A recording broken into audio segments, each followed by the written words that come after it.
Le Paris Saint-Germain retire le poster de Kylian Mbappé au Parc des Princes. Samuel Eto'o, au cœur d'un nouveau scandale au Cameroun. Bonsoir à vous, chers amis téléspectateurs d'Afrique Sport. Un plaisir de vous retrouver dans votre journal du soir, le récapitulatif des informations sportives de la journée. Mais avant de débuter, abonnez-vous sur cette chaîne pour ne rien rater de l'actualité. N'oubliez pas d'activer la cloche de notification. Chers amis, nous allons débuter ce tour de l'actualité avec la Coupe du Monde féminine. Comme vous le savez, les équipes africaines ont été éliminées. Déjà, le Nigeria est éliminé avec les honneurs. L'espoir de voir une sélection africaine en quart de finale reposait surtout sur le Nigeria. De par son expérience, les Super Falcons disputaient leur 9e Coupe du Monde et elles ont atteint les quarts de finale en 1996. Les coéquipières d'Assiat Oshoala étaient tout proches de rééditer cet exploit. Elles ont en effet tenu à l'Angleterre, la championne d'Europe en titre en 8e de finale. Les 11 fois champions d'Afrique ont même longtemps dominé sans pour autant trouver la faille dans une rencontre qui s'est terminée 0 but partout lors des séances de tir au but. L'Angleterre remporte la victoire et décroche la qualification. Toujours dans cette Coupe du Monde, c'est au tour maintenant du Maroc qui a été balayé par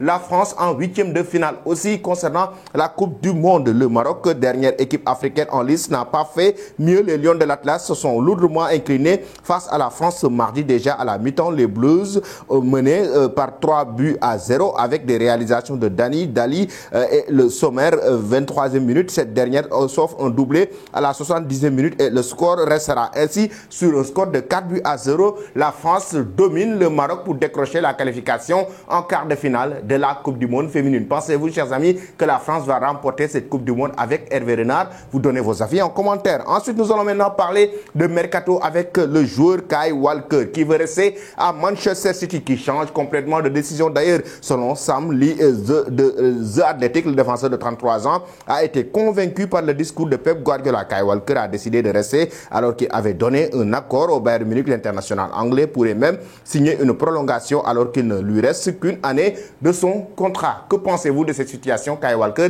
doit-il rester à Manchester City ou rejoindre le Bayern Munich, chers amis? Donnez vos avis en commentaire. Ensuite, nous allons parler maintenant du cas Kylian Mbappé. Le poster de Kylian Mbappé au Parc des Princes a été retiré par le Paris Saint-Germain. Toujours est-il que les ouvriers sont en ce moment même en train de retirer le poster du géant de l'attaquant sur la façade du Parc des Princes.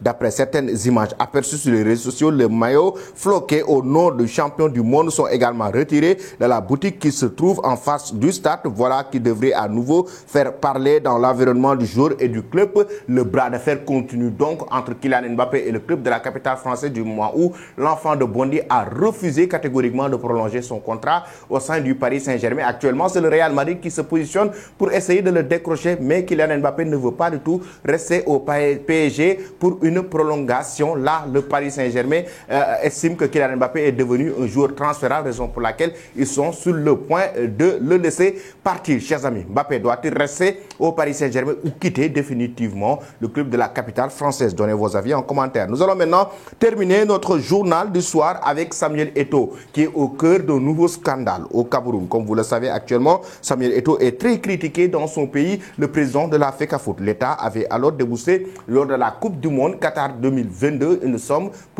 par rapport à la préparation de cette Coupe du Monde, mais il y a eu aussi, chers amis, beaucoup de réactions et beaucoup de polémiques concernant l'argent de la Coupe du Monde au Cameroun, et l'État avait déboursé une somme conséquente à la fois sous forme de subventions et de prêts pour soutenir la campagne qatari des Lions Indomptables, plus précisément un montant de 2 milliards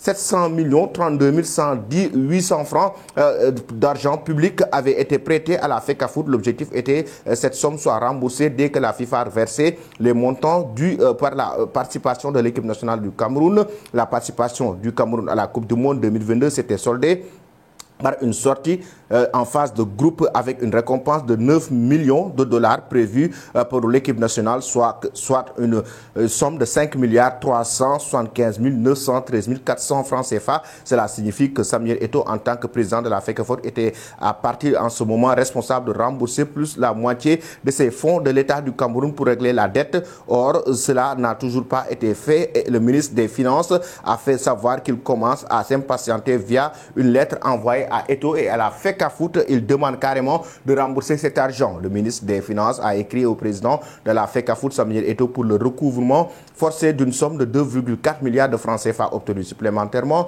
en guise de prêt dans le cadre de la subvention accordée par l'État de la FECAFOOT pour la Coupe du Monde au Qatar. Voici donc, chers amis, le nouveau scandale qui est né au Cameroun concernant le président de la FECAFOOT, Samuel Eto'o. Donnez vos avis concernant cette situation. Toi qui me suis et qui t'es pas encore abonné, c'est le moment de le faire et n'oublie pas d'activer cette cloche de notification.